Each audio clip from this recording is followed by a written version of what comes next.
I thank you for tuning in to BFABP.com.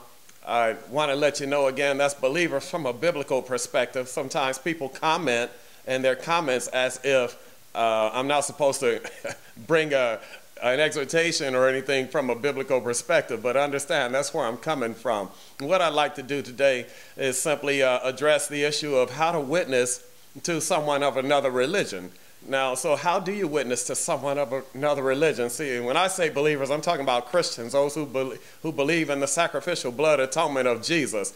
Well, anyway, how would a Christian witness to a Muslim, Hare Krishna, a Buddhist, or anyone who does not name Jesus Christ as Lord?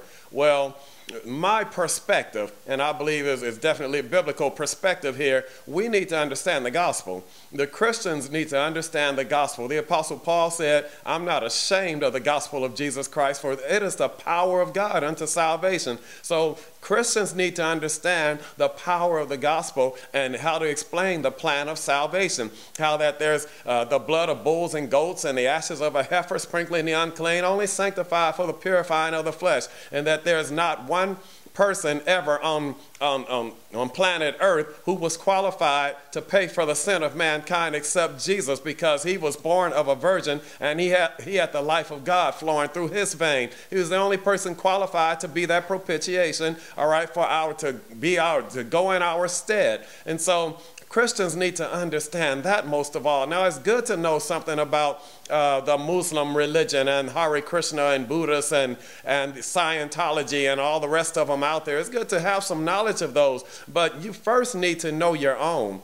And trust me, there is no message, there's no truth, there's no word more powerful than the word of God. It'll convince, it'll exhort, it'll reprove, it will correct. So believers need to understand the power of the gospel of Jesus Christ. That's the vantage point, and that's from the position we would witness to other people. Just share what we know, share what we have. Don't really debate and argue and discuss about what their doctrine says. Just give them the plan of salvation. Tell them, sit down, listen to me. Give me a moment to explain to you the plan of salvation. And I guarantee it's more convincing than anything you've ever heard, and it is powerful. It will get you saved.